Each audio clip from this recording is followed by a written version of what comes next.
బలవంతంగా భూసేకరణ కుదరదు. భూసేకరణ విషయంలో ప్రభుత్వాలు విధి విధానాలను ప్రకారమే నడుచుకోవాలి తప్ప పరిహారం ఇస్తున్నామంటూ తప్పనిసరి సేకరణ పేరుతో ఇష్టారహితంగా వ్యవహరించడం కుదరదని సుప్రీంకోర్టు స్పష్టం చేసింది. సామాన్యుడికి ఇది ఒక పెద్ద అస్త్రం.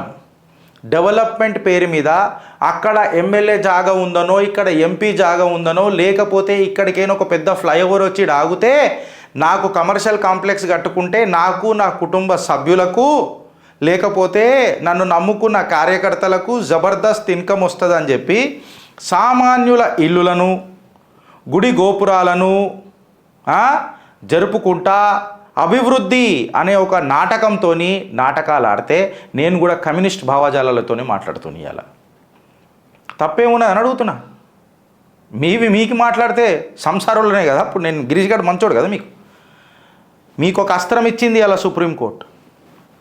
మీరు ఇది నిజంగానే అభివృద్ధి జరుగుతుంది అని అంటే సంతకాలు పెట్టుండ్రి, లేకపోతే చట్టం వీళ్ళకి చుట్టం కాదు. మ్యాక్సిమం రోడ్ డీవియేషన్స్ ఏవైతే అవుతాయి చూడు, అవి పాలిటీషియన్స్కి బెనిఫిట్ చేయనీకేనో. ఇప్పుడు రాజపుష్ప ఉన్నది ఫర్ ఎగ్జాంపుల్, మీకు ఒక చిన్న హింటే ఇస్తున్నా. రాజపుష్ప ప్రాజెక్ట్స్ అన్నీ మీరు చూసుకుంటే ఔటర్ రింగ్ రోడ్ చుట్టూలల్లో ఉంటాయి. మళ్ళీ వాళ్ళు ఎంత కమ్ముకున్నారో అప్పుడు అడ్డికి పావుసేరికి నాకు తెలియదు. మీ ప్రాజెక్ట్ అడ్డికి పావుసేరికి పోతుంది, అసలు కొనే నాదుడు ఉండడు. ఇప్పుడే మీరు ఏదైనా అమ్ముకోర్రి, మళ్ళా ఎవడు రాడు. ఇగోయుడు ఒక బకరా దొరికిండు అమ్మేసుకోండి అని చెప్పి ఎంతోమంది అట్లా అమ్ముకున్నారు చుట్టుపక్కల. వాళ్ళు అమ్ముకున్న వాళ్ళందరూ ఇలా నెత్తి మీద తడిబట్టేసుకొని కూర్చున్నట్టున్నారు. ఎందుకంటే ఎక్కడ చూసినా రాజా పుష్ప రాజా పుష్ప రాజా పుష్ప. ఏమైందనంటే కేసీఆర్ కాళ్ళు మొక్కిండు, మన కళలను కాలాంతకం చేసిండు. కోట్లు సంపాదించే భూమిని వందల వేలల్లో కొనుక్కున్నాడు. ఆ బాధితులకు అందరికీ ఇలా కన్నీరు ఖచ్చితంగా వస్తుంది. కన్నీరు మీరు ఖచ్చితంగా వస్తుంది. ఎందుకు వస్తుంది తెలుసా? మీరు పక్కోళ్ళు చెప్పే మాటలు నమ్మిర్రు, మీ రాజ్యాంగాన్ని నమ్మలే. భారతం దేశం ఇచ్చిన రాజ్యాంగాన్ని నమ్మలే. భారత న్యాయ వ్యవస్థ పైన ఫోకస్ చేయలే. ఫోకస్ చేసి ఇట్లాంటి చిన్న ఆర్టికలే, గీడ రేవంత్ రెడ్డి ఫోటో ఉంటే చదువుతాం, ఇక్కడ నరేంద్ర దామోదర్ దాస్ మోదీ ఫోటో ఉంటే చదువుతాం, ఇక్కడ ఎవరో ఎల్లయ్య మల్లయ్య ఫోటో ఉంటే చదువుతాం. నేనేమంటున్నా, ఇక్కడ సుప్రీంకోర్టు ఫోటో ఉంటే కూడా నువ్వు చదవాలా. ఎందుకంటే అది మనకు సంబంధించిన విషయం. ఈ మనిషి కూడా మాట్లాడితే మనకు సంబంధించిన విషయమే ఉంటుంది. ఎందుకంటే ఆయన ప్రతిసారి చెప్పుకుంటూ వచ్చిండు.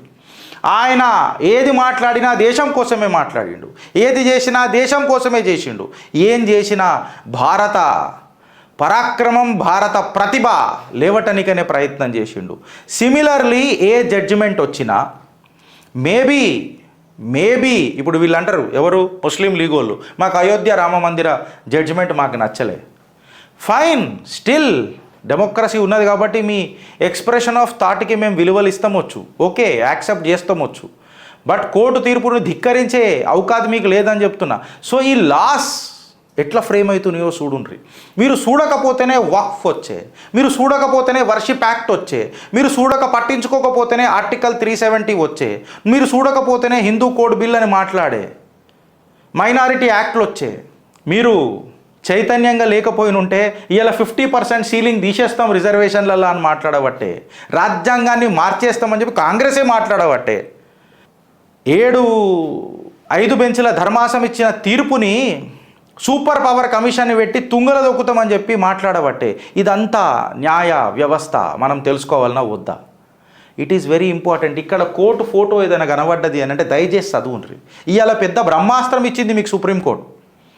ఆడ నిజంగానే అభివృద్ధి జరుగుతున్నది, ఆడ నిజంగానే ఏదైనా దేశానికి మంచి జరుగుతున్నది, అది మన గుండెకు తెలుస్తున్నది. ఆడ ఏ రాజకీయ నాయకుడు లబ్ధి పొందుతలేడు, ఏ బ్యూరోక్రాట్ లబ్ధి పొందుతలేడు అని అంటే ఖచ్చితంగా అప్పుడు మీరు డెసిషన్ తీసుకోరు. పొలిటికల్ ప్రెషర్లకు భయపడకుర్రి, కేసులాలు తీయుండ్రి, పెట్టుండ్రి, జర లా తెలుసుకోండి. అప్పుడు మిమ్మల్ని ఎవ్వరు పిచ్చోళ్ళని చేయరు. ఇది మీరు యాద పెట్టుకోరు.